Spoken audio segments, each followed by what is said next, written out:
Donc, on est dans le baratage de l'océan de lait, une grande légende, qui s'appelle Samudra Mantana en hindou, en sanskrit.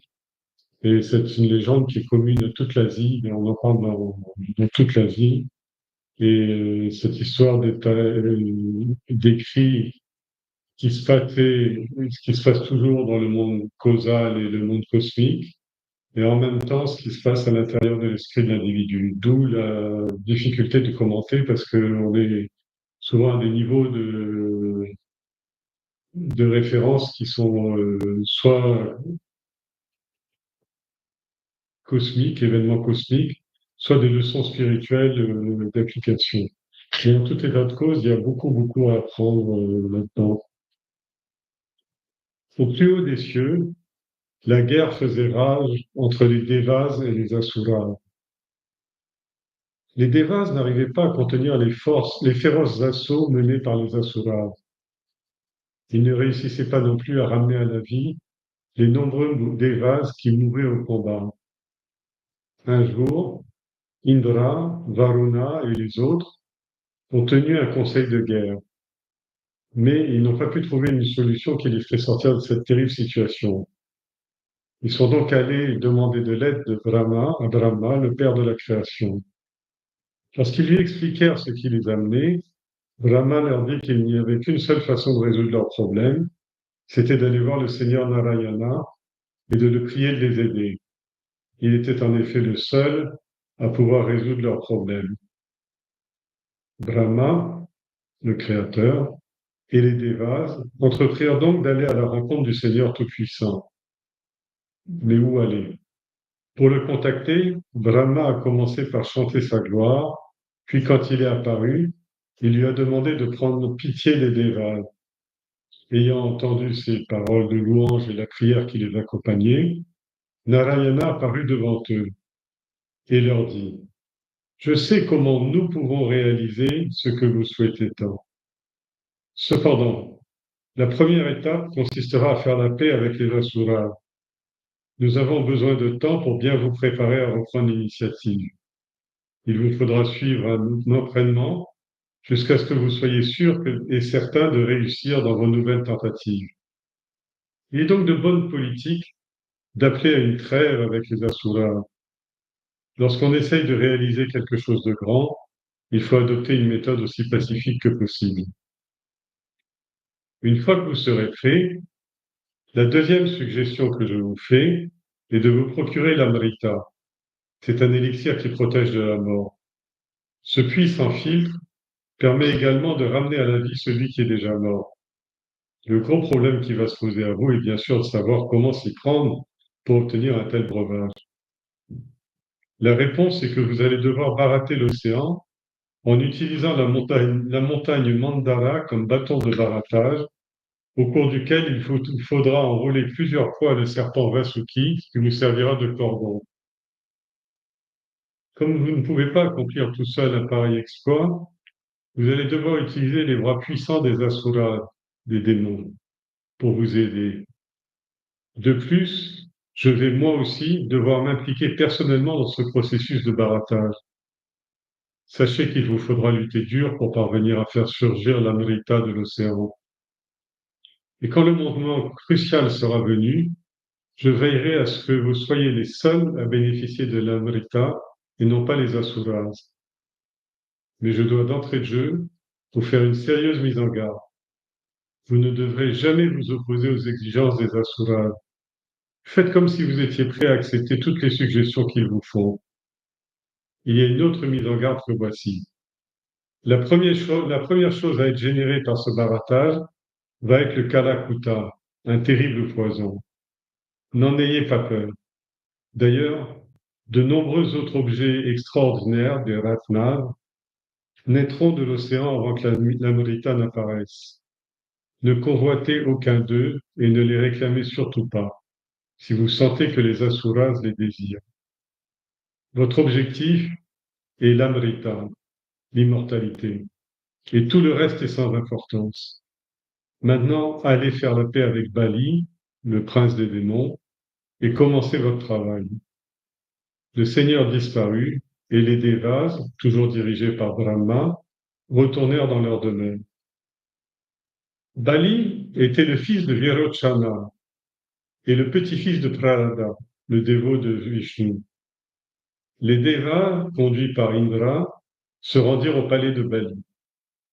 En voyant les Devas arriver, les seigneurs de Bali se préparèrent à les attaquer. Mais Bali arriva sur les lieux et leur dit qu'ils devaient s'abstenir de tout acte irréfléchi. Indra fut donc conduit avec tous les honneurs à la cour de Bali.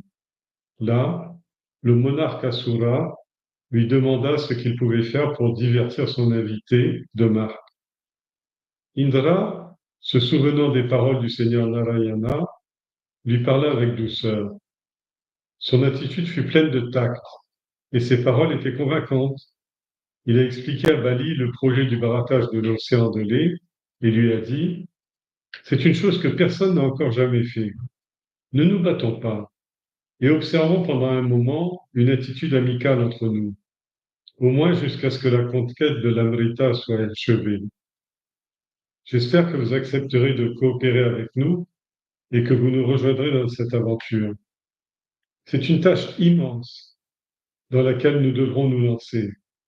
Mais le résultat en est si fabuleux que j'estime que cela vaut la peine de tenter le coup. » Bali a accueilli favorablement la proposition, tout comme ses pairs Shambhara, Arishtanemi et les Tripuras. Alors, ils décidèrent d'oublier leurs inimitiés pour le moment. Ils allaient lutter ensemble à la conquête de l'immortalité. Tout le monde était très enthousiaste. Les Asuras arrachèrent la montagne Mandara de la terre avec leurs bras puissants, et les Devas et les Asuras la portèrent ensemble jusqu'au bord de la mer. Mais la montagne, cependant, était trop lourde pour eux, et ils la firent tomber en chemin. Un certain nombre de Devas et d'Asuras furent écrasés. Avant qu'ils aient pu se remettre de l'effet démobilisateur de cet accident, Hari apparut. Il souleva la montagne et l'aigle Garuda l'amena jusqu'au bord de l'océan. Les Devas ont ensuite convaincu Vasuki qu'il rendrait service aux Asuras en devenant la corde qui s'enroulerait autour de la montagne pendant le barattage. On promit d'ailleurs à Vasuki qu'il aurait sa part de l'Amrita lorsque ce dernier surgirait de l'océan. Donc voilà la scène.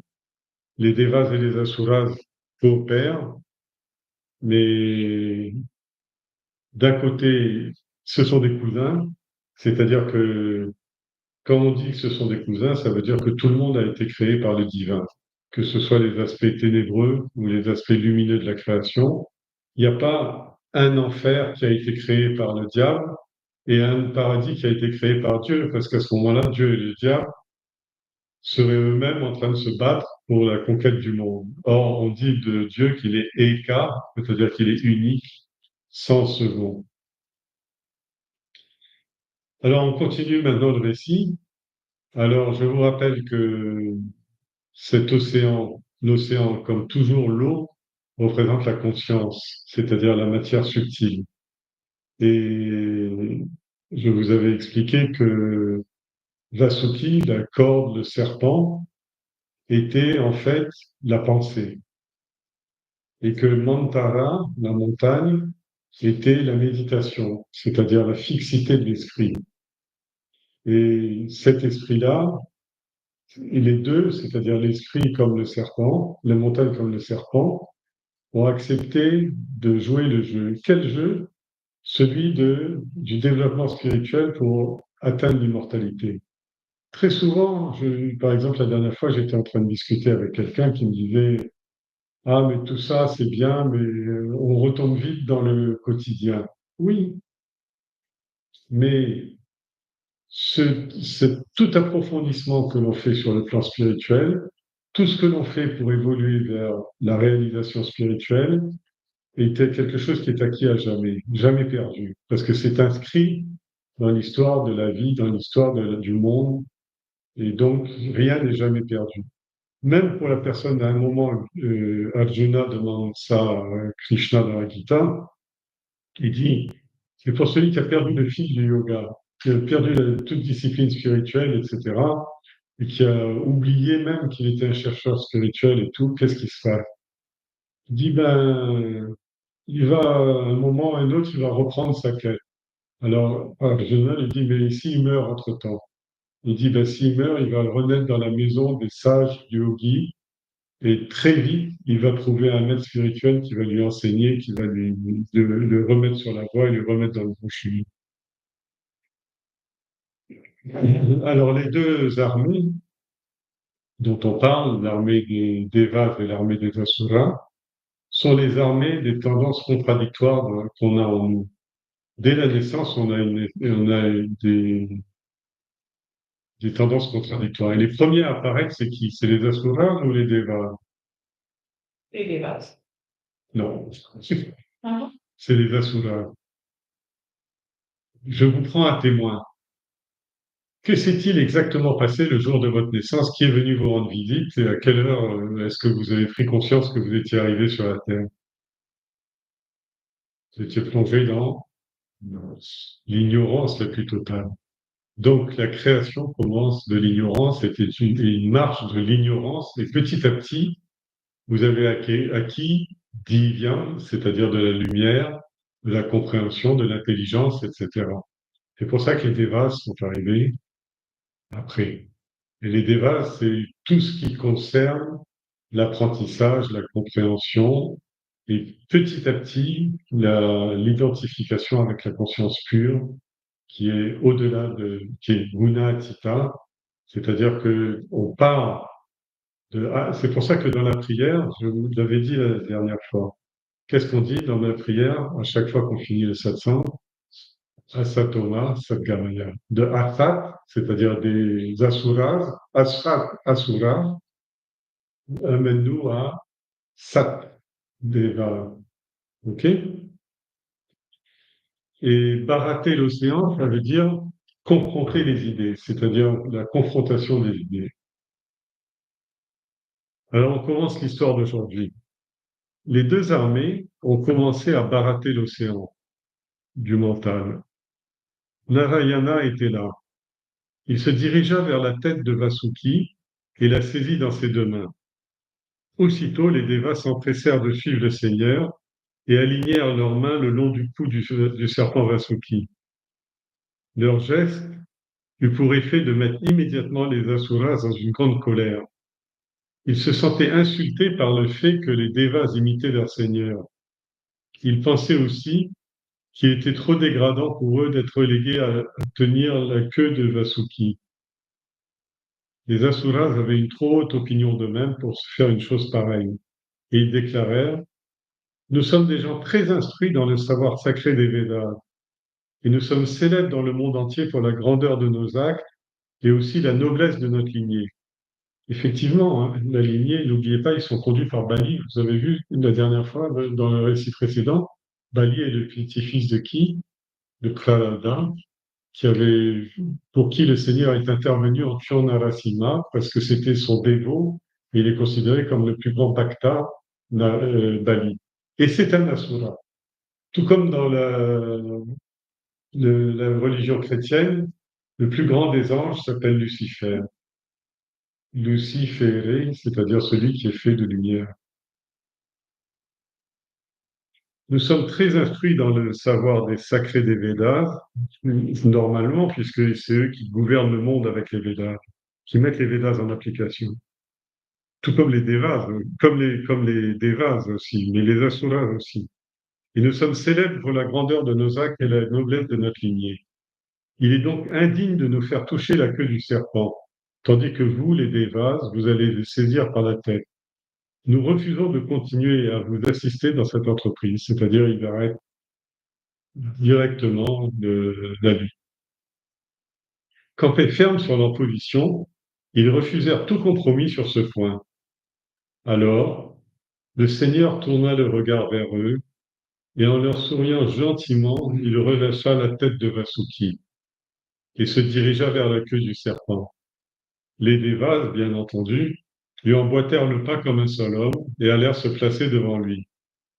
C'est-à-dire, Krishna est au bout, ou Narayana est au bout, il tient la queue, et plus vers le corps, il y a tous les Devas qui s'alignent pour tirer de chaque côté. Alors cet alignement, avec d'un côté du serpent la corde et de l'autre côté d'un bout du serpent les Devas et de l'autre côté les Asuras, et avec Vishnu à la queue du serpent et la tête donc les 1000 têtes de Vasuki à l'avant. Alors, tout le temple de Angkor Wat est décoré comme ça. Tous les ponts, toutes les allées, etc., et même à l'intérieur. Cette sculpture, elle est reproduite au moins 1000 fois dans le complexe d'Angkor Wat, qui sont 500 hectares de temple, hein. Et il est repris, ceux qui ont déjà été à l'aéroport de Bangkok, tous les voyageurs sont accueillis par un bas des escaliers qui montent ou qui descendent vers les formalités. Vous avez la lutte entre les Devas et les Asuras qui sont alignés. Tout le tableau est là. Alors, une fois le malentendu dissipé, les Asuras étaient tout heureux qu'on ait pris en compte leur point de vue. Ils rassemblèrent toutes leurs forces et ils commencèrent à faire pivoter la montagne, aidés en face par les Devas contrôlés par Narayana. Il se trouva ensuite que malgré la puissance réunie de toutes les paires de bras engagées dans la tâche prodigieuse, la montagne Mantara coula à pic dans l'océan. C'était parce qu'elle manquait d'une base suffisamment solide pour supporter son immense poids. Cette calamité inattendue brisa l'élan de tous dans les deux camps. Narayana savait que cela devait forcément arriver, parce que tous avaient ignoré le seigneur Vigneshwara, Ganesh. Par conséquent, il lui fallut se rendre sous les eaux. Le seigneur Narayana prit alors la forme d'une immense tortue, Kurma, dont le nom est Kurma, et dont la carapace avait la taille d'une grande île. Et il plongea dans l'océan pour remonter la montagne sur son dos. Il plaça sans effort, il la plaça sans effort sur son dos, et prenant même du plaisir à être gratté par les arêtes rocheuses aiguës du dessous de la montagne. Alors, il y a beaucoup de commentaires qu'on peut faire là-dessus. C'est-à-dire que aucune entreprise ne peut s'entreprendre sans une base. Entreprise terrestre, hein, c'est-à-dire dans le monde. C'est-à-dire dans le monde, il faut une base. Ceux qui sont familiers avec le Vedanta ont déjà entendu de Shankara comment il appelle la base, il appelle l'enclume, il appelle ça Kutasa. Et Dieu est présenté comme un forgeron qui vient et qui tape les fers des chevaux, les éléments métalliques, les seaux, la vaisselle, etc., à coups de marteau. Mais c'est parce qu'il y a la résistance de la matière, c'est-à-dire l'assise de la matière, c'est-à-dire que le fer est manipulé entre l'action et l'inertie, c'est-à-dire l'action appliquée qui s'applique sur l'inertie et qui crée une pression sur l'inertie. Alors, dans, alors, toutes les paires de bras, c'est-à-dire toutes les forces engagées dans cette tâche prodigieuse, malgré tout ça, mantara, c'est-à-dire la méditation ou l'action spirituelle ou l'effort spirituel ou en d'autres mots sadhana. Alors, sadhana coula à pic dans l'océan. C'est parce qu'elle manquait d'une base. Alors, base en sanskrit, ça veut dire stanam. Et ça donne l'adjectif stita.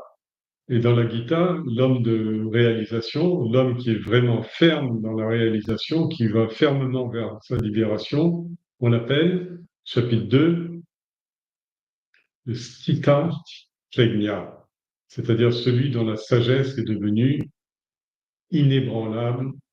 C'est-à-dire que cette base-là constitue la sagesse. Et regardez quelle est la sagesse ici, c'est Vishnu qui prend l'aspect d'une tortue, qui pourtant est l'objet tamasique, mais c'est la base sur laquelle toute la création va être forgée. OK?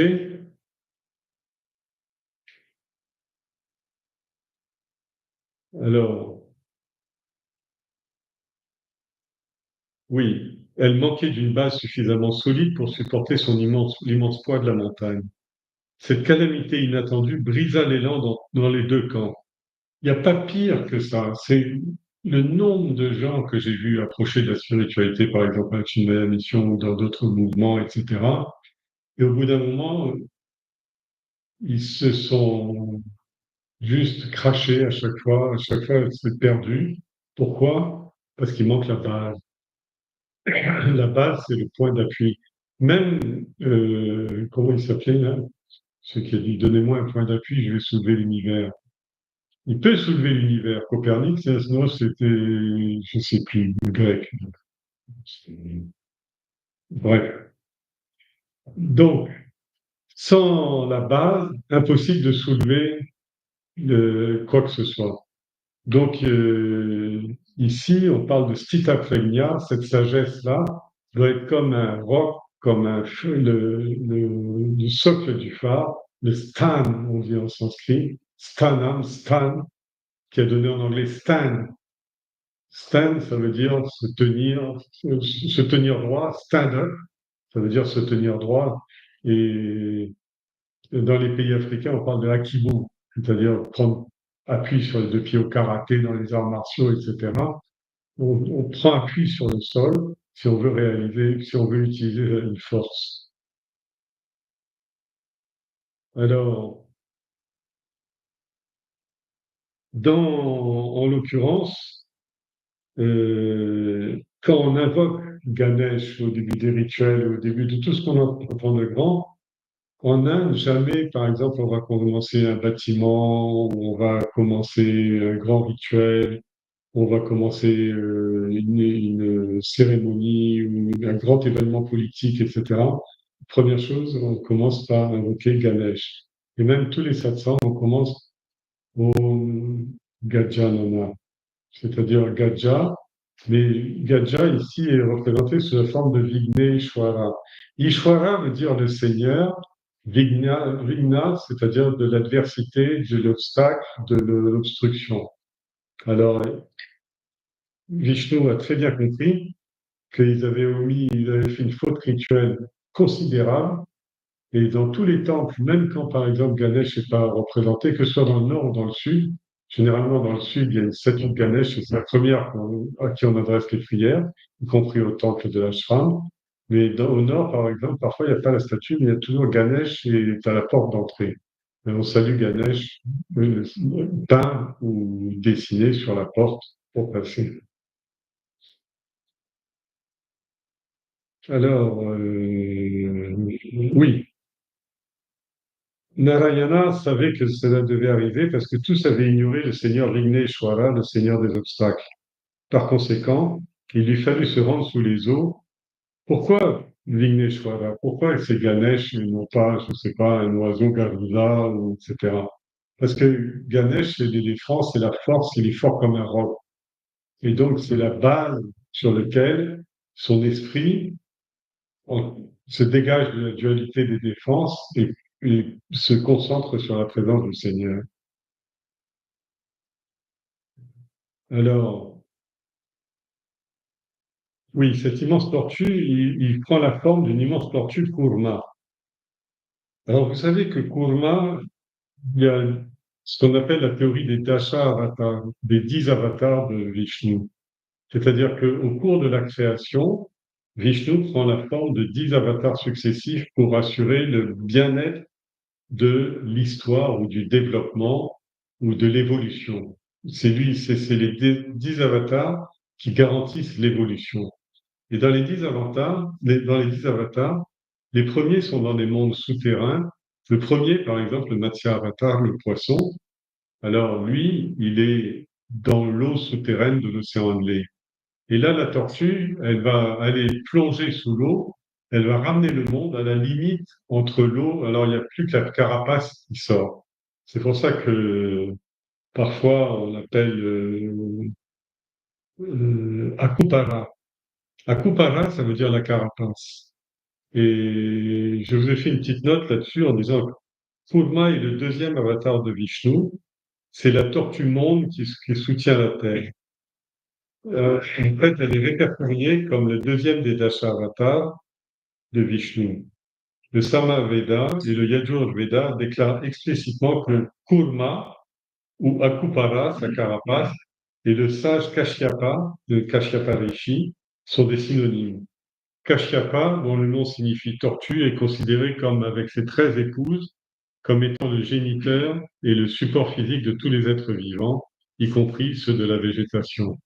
C'est-à-dire que dans l'époque védique, il y avait donc le sage, Kashyapa, qui veut dire la tortue, et a été le support pour toutes les formes de création. Sur ce support-là, rappelez-vous le forgeron sur l'enclume, alors toutes les formes, les 13 épouses, c'est-à-dire c'est chacune des formes de matière.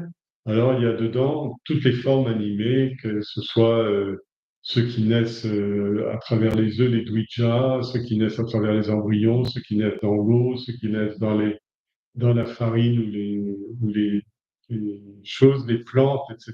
Et selon le dosage de, de guna, tamasique, rajasique et sattvique, alors les êtres sont les plus ou moins évolués, les plus évolués étant les devas et les hommes.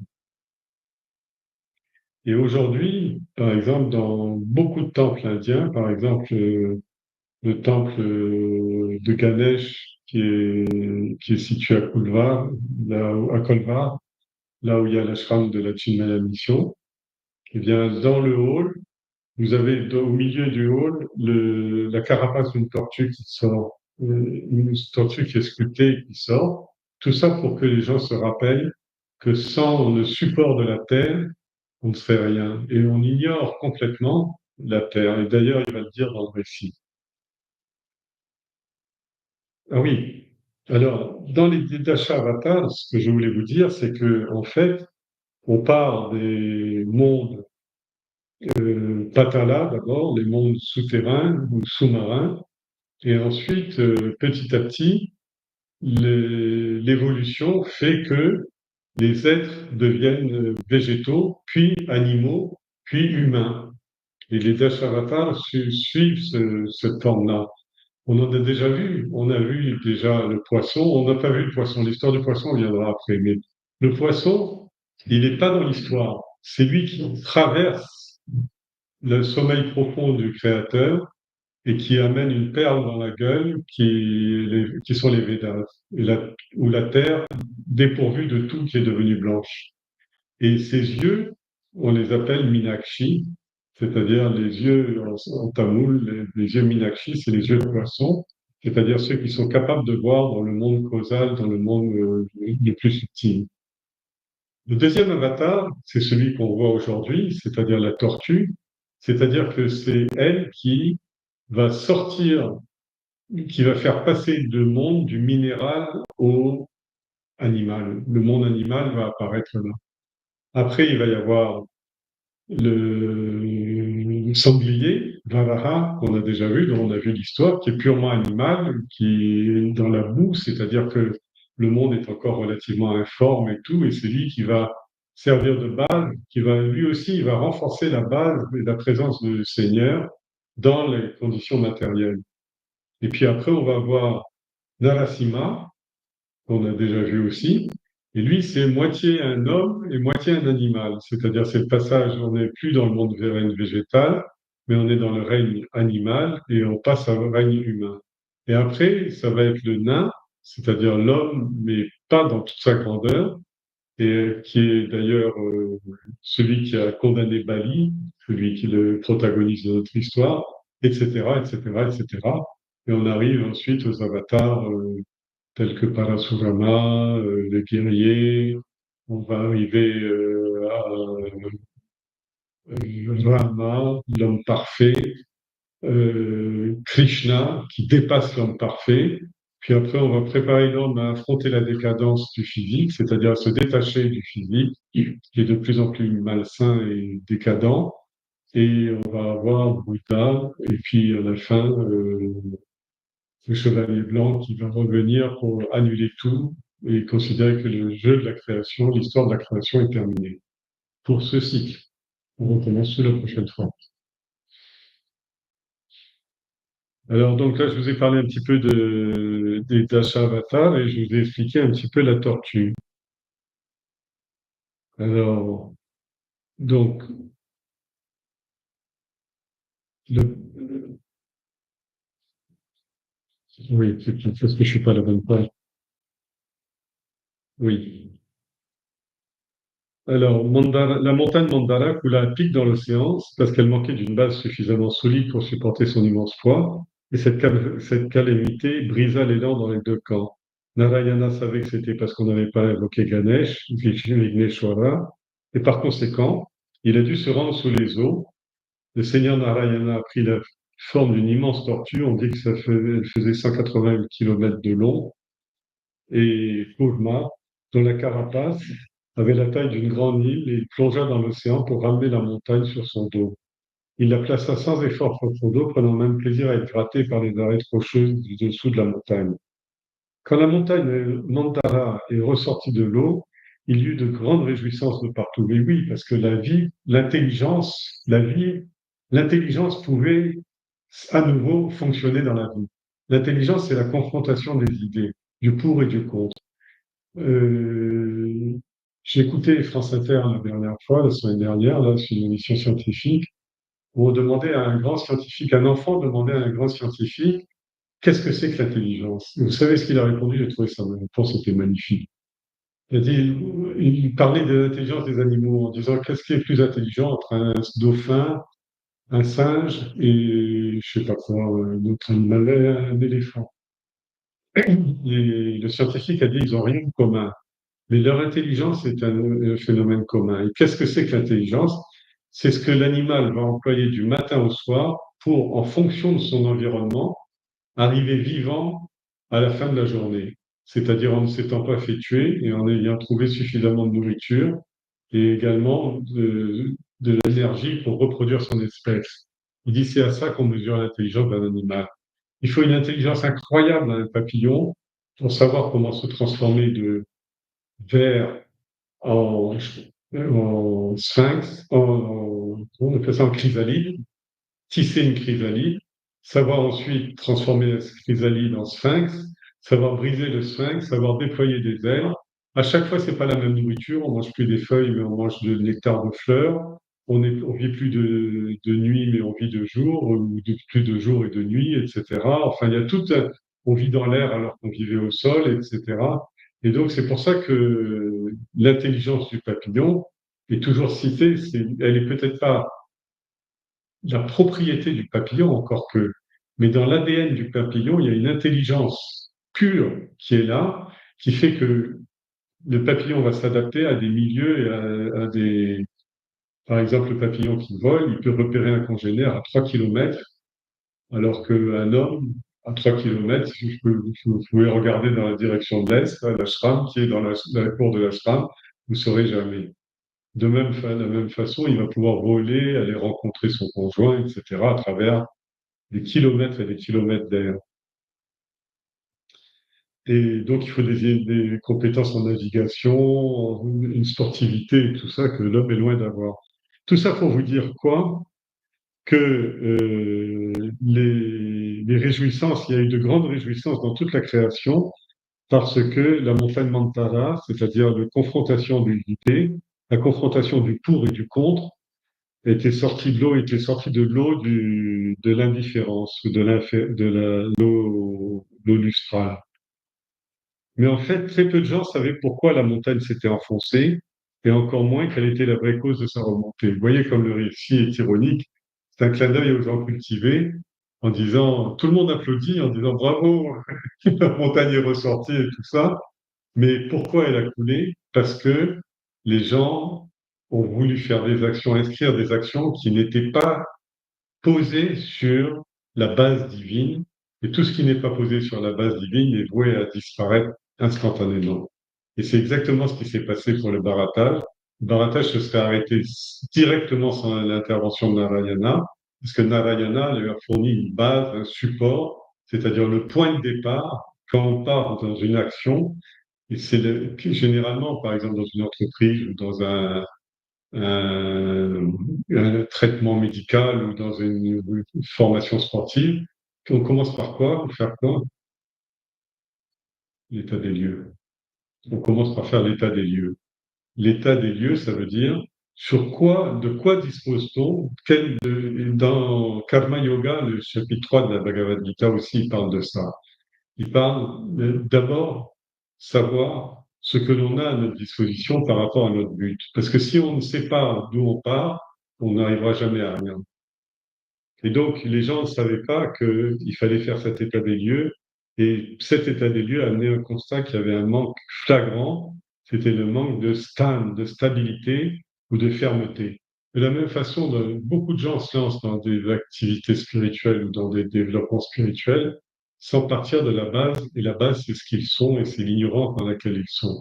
La première chose à bien observer, c'est qui l'on est, ce que l'on est, le degré de matérialité dans lequel on est plongé et bien jauger les forces qu'on appelle Tamoguna, Rajoguna, ou en d'autres termes, Avarana Shakti et Vikshepa Shakti, c'est-à-dire ce qui me plombe et ce qui me projette dans la mauvaise direction.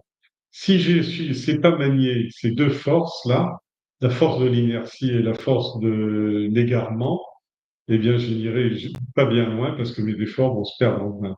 Mais cette force de l'inertie et cette force de l'égarement, ça s'appelle ma matérialité. C'est avec ça que j'ai été créé.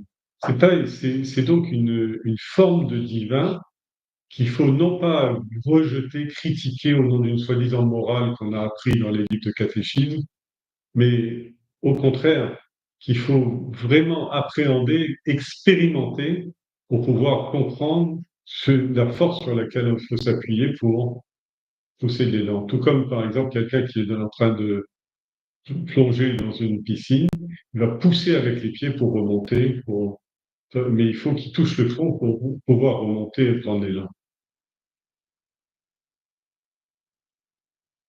Alors, je crois qu'on a beaucoup parlé de Kurma, la tortue, et quand la montagne est ressortie de l'eau, il y a eu de grandes réjouissances de partout, mais en fait, très peu de gens savaient pourquoi la montagne s'était enfoncée, et encore moins quelle était la vraie cause de sa remontée.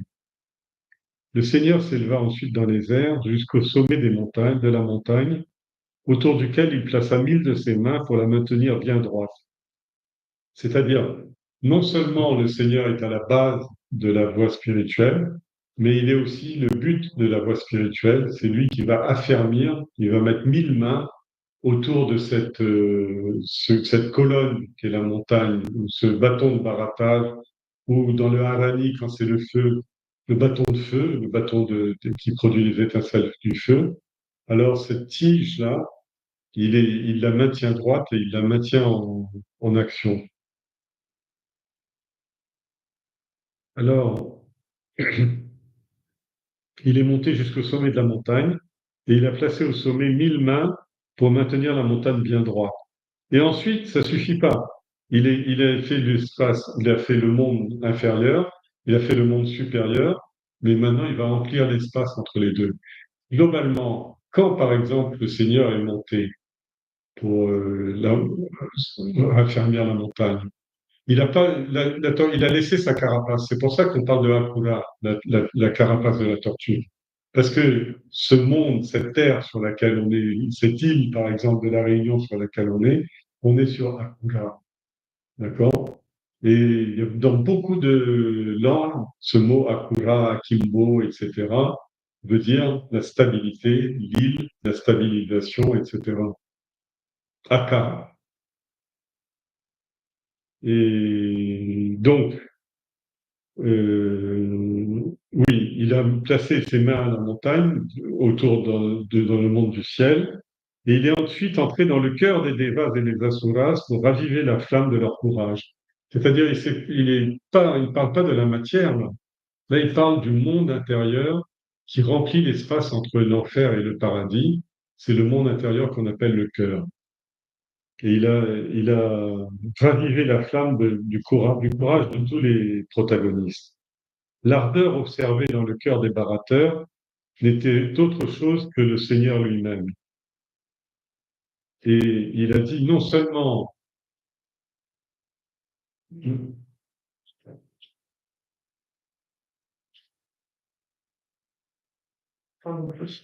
Oui, c'est bon. Oui. Merci. Alors, il a dit, non seulement il est en bas dans le monde qui soutient l'évolution de la Terre, non seulement il est en haut, c'est-à-dire il est dans le but de l'arrivée, il est dans le but que doit atteindre l'évolution terrestre, mais il est en même temps dans le cœur de tous les individus, c'est-à-dire que chaque homme de bonne volonté, cette flamme intérieure, cette volonté intérieure s'appelle le Seigneur. Mais il va entrer encore plus loin encore. Il dit, l'ignorance et l'apathie de l'esprit de Vasuki, c'est-à-dire Vasuki, il a accepté de jouer le jeu, c'est le roi des serpents. Hein. Je ne vous ai pas parlé de Vasuki, je vais vous parler de Vasuki maintenant. Je vous ai parlé la dernière fois de Vasuki, le roi des Nagas. Oui, pardon, c'était la fois précédente. Le roi des Nagas, celui qui a le Chudamani, c'est-à-dire oui, qui a le troisième œil. Et en même temps, c'est le fils cadet de comment il s'appelle?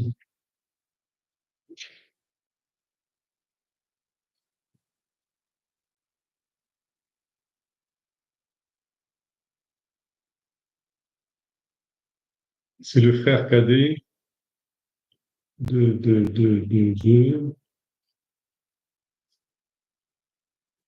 bref. Ananta, je cherchais le nom. Ananta. Ananta est, la couche sur laquelle Vishnu repose pendant le temps de, du déluge. Mais son frère cadet s'appelle Vasuki. Vous savez qui c'est Vasuki? C'est le serpent qui orne le cou de Shiva, parce que c'est celui qui entoure et qui est la force, l'énergie qui entoure tout le symbole de la création. Le lingam étant d'ailleurs le symbole de la montagne Mantara, c'est le même symbole.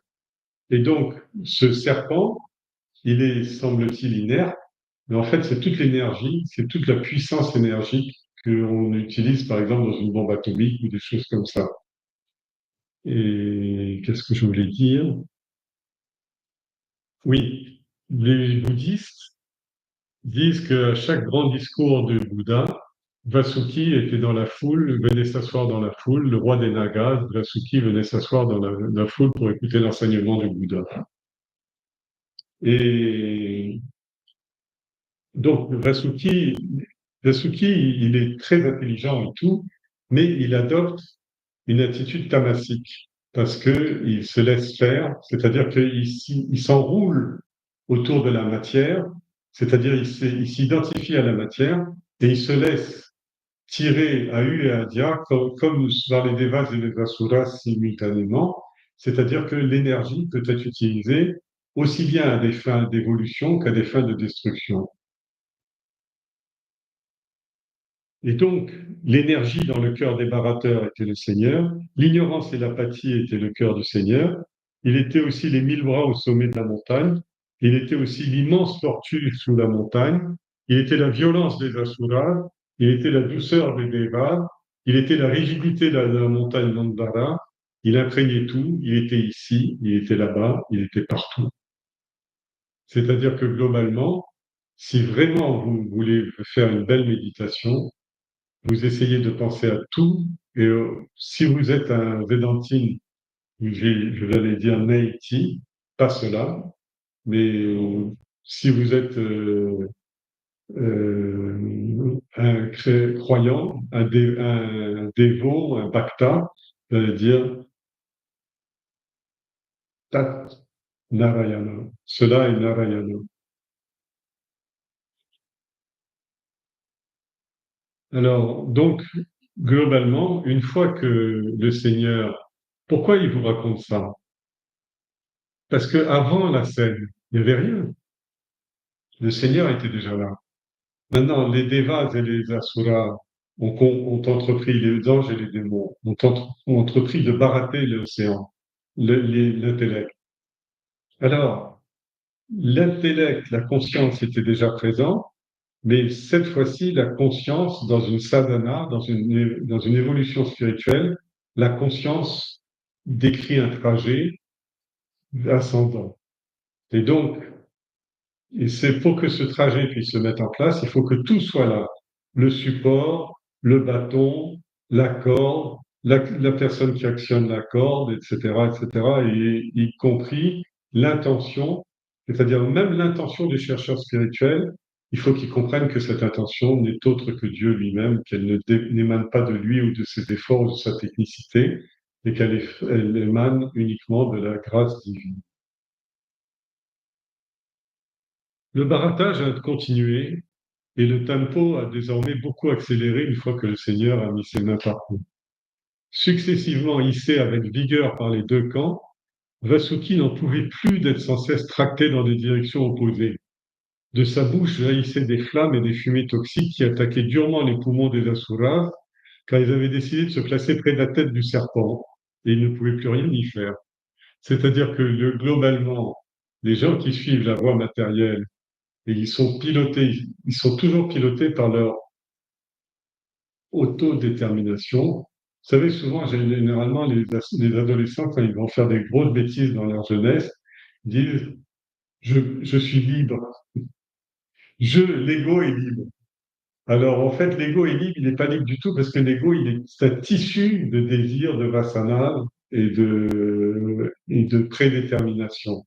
Mais dans son arrogance, il se prétend libre.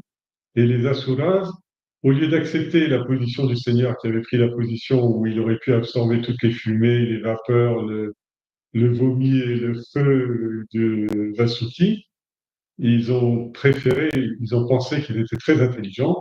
Ils ont dit, s'ils se mettent là, c'est que c'est la meilleure place. Donc, on veut cette place-là et on va les reléguer à l'arrière. Et donc, ils font des bêtises de cette façon-là. Ils ne pouvaient plus rien y faire. Oui, alors il y a une chose qu'il ne faut pas confondre dans l'histoire. Vous avez vu, au début, il a dit qu'il y allait avoir le poison Kalakuta ou Ala qui allait sortir, qui était un violent poison. C'est pas celui-là dont on parle, hein. Là, on parle juste de Vasuki, c'est le poison de Vasuki. Oui. Alors, mais quand même, ils ne pouvaient rien y faire. Ils étaient en train d'avaler des flammes et de la fumée et de mourir et tout ça. Mais le Seigneur a eu pitié d'eux. Le Seigneur a eu pitié des protagonistes parce que les émanations nocives les étouffaient tous. Dans son infinie bonté, il ordonna aux nuages porteurs de pluie de se rassembler sur les lieux et de rafraîchir l'atmosphère. De grosses averses sont tombées et ont purifié toute cette pollution. Une douce brise rafraîchissante soufflait maintenant sur l'océan et le baratage put reprendre et se dérouler sans encombre. Alors, de ce dont on parle là, on parle de deux choses qui ont une grande importance dans la symbolique, etc. On appelle ça les pavitras, les purificateurs. Et les éléments sont des purificateurs tels que le feu, l'eau, etc. Mais pas sous toutes ces formes. C'est-à-dire le feu peut avoir un aspect destructeur ou peut avoir un effet purificateur. C'est-à-dire par exemple, le feu, qui est un élément très subtil et très énergétique, si vous avez un minerai, vous allez le passer à la flamme, vous allez le sortir de l'or. Mais si vous avez un bois et que vous mettez dans la flamme et donc le vent sèche, l'eau nettoie, etc. Mais vous avez vu le cyclone qui vient d'arriver, c'est un purificateur d'une certaine façon. Le nettoyage a été vite fait. Donc le Seigneur a eu pitié des protagonistes, il a ordonné aux nuages porteurs de pluie. En sanskrit, pluie, c'est dit vaksha, c'est un qui a donné le mot averse en français, et c'est une grande bénédiction. C'est-à-dire que les gens qui maudissent la pluie, ils ne savent pas ce qu'ils disent. Parce que la pluie amène, la pluie, on dit, vient des nuages, et les nuages viennent du sacrifice. Et donc, par exemple, un rituel, on considère qu'un grand rituel n'est réussi que s'il tombe au moins quelques gouttes de pluie. C'est-à-dire que c'est l'expression de la satisfaction des cieux. Et souvent, on parle des fleurs qui tombent du ciel ou de la rosée qui tombe du ciel, etc.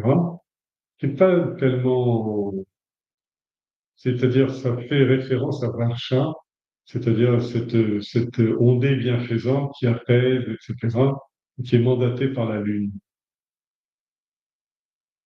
qui est pas mandatée, mais qui est mise en action par les mouvements de la Lune. Il ordonna aux nuages porteurs de pluie de se rassembler sur les lieux et de rafraîchir l'air. De belles averses sont tombées et ont purifié toute cette pollution. Et ensuite, une douce brise rafraîchissante est venue sécher le tout et souffler maintenant sur l'océan. Et le baratage put reprendre et se dérouler sans encombre. Malgré tous les efforts déployés par les participants, il n'y avait pourtant aucun signe annonçant l'arrivée de la mauvais temps, la traversée du désert. Alors, pour encourager les efforts des deux camps, le Seigneur dut à nouveau s'impliquer dans le baratage. Là, il y a une superbe description qui arrive, mais avant, je vous explique. C'est-à-dire que la vie spirituelle est faite de cet attente.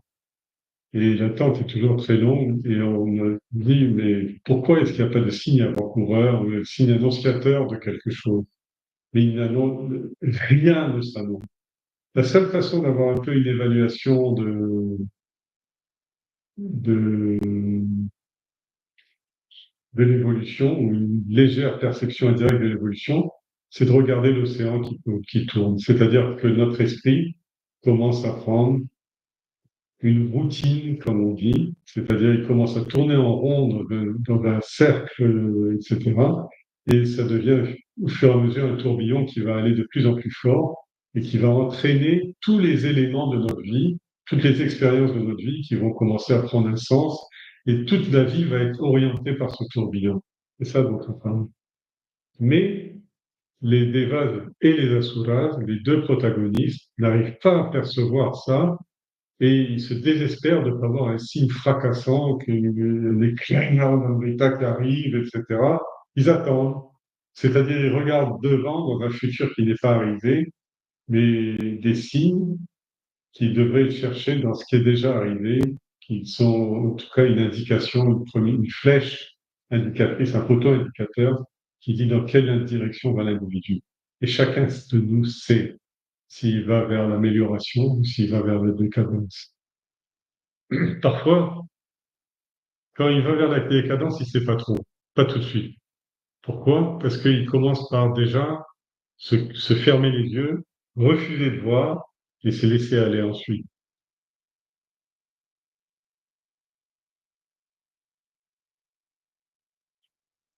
Alors, pour encourager les efforts des deux camps, le Seigneur dut s'impliquer à nouveau dans le baratage. Sombre comme un nuage de pluie, il se campa solidement sur ses deux jambes, le corps drapé dans une soie dorée. Ses boucles d'oreilles, en forme de poisson, brillaient de mille feux. Tels des éclairs, elles apparaissaient et disparaissaient au rythme du baratage, opéré avec les devas. À cause du balancement de ses bras, sa longue chevelure lui revenait sans cesse lui masquer le visage, et à chaque fois il la rejetait en arrière d'un brusque mouvement de tête. La guirlande qui ornait sa poitrine se balançait d'avant en arrière, et le blanc de ses yeux virait au rouge à cause de l'intensité des efforts. Ses bras, qui sont pourtant le refuge de l'univers tout entier, tiraient puis se détendaient comme si le Seigneur n'avait aucune autre idée en tête que de barater la mer. Il était si merveilleux qu'on aurait cru qu'une autre montagne était venue elle aussi au bord de l'océan et qu'elle rayonnait de son propre éclat. Alors c'est une description du Seigneur qui montre que l'énergie divine est une belle énergie. Il faut comprendre alors bien sûr, tout est symbole, hein, sombre comme un nuage de pluie. Sombre pourquoi? Parce que il s'appelle Krishna. Krishna veut dire le noir, le sombre, et celui qui. Et cette description est vraiment la symbolique du nom de Krishna. Krishna, ça veut dire celui qui est sombre, mais aussi celui qui agit, celui qui gratte. Vous savez, les tampons à récurer qu'on utilise pour frotter les casseroles noircies, etc., on appelle ça Krishna. qui enlève toute la noirceur, toutes les ténèbres qui sont incrustées dans le cœur de l'individu. Alors, il y a cet aspect sombre-là, c'est-à-dire il va travailler au fond de la matière, et en même temps, c'est un rappel que le Seigneur n'est pas là-haut dans le ciel, assis au-dessus des nuages, il est au cœur de la matière, et il agit au cœur de la matière. Et ce qu'il fait, c'est qu'il amène cette matière qu'on appelle le cosmos, il l'amène vers un destin fabuleux qu'on appelle l'évolution vers l'absolu. Alors, il portait des boucles d'oreilles en forme de poisson, effectivement, c'était pour un rappel, tout comme dans la Bhagavad Gita, il y a le fanion qui est au-dessus du char de Krishna et de Arjuna, fort comme on l'aime, le singe Hanuman. Et là, c'est-à-dire une référence à Rama, c'est-à-dire à l'avatar précédent. Et là, il fait ses boucles d'oreilles en forme de poisson, c'est une référence à Matsya. Parce que tout sort de l'océan primordial. N'oubliez pas, son nom est Narayana. Narayana veut dire ce qui est fluide, ce qui bouge de façon fluide.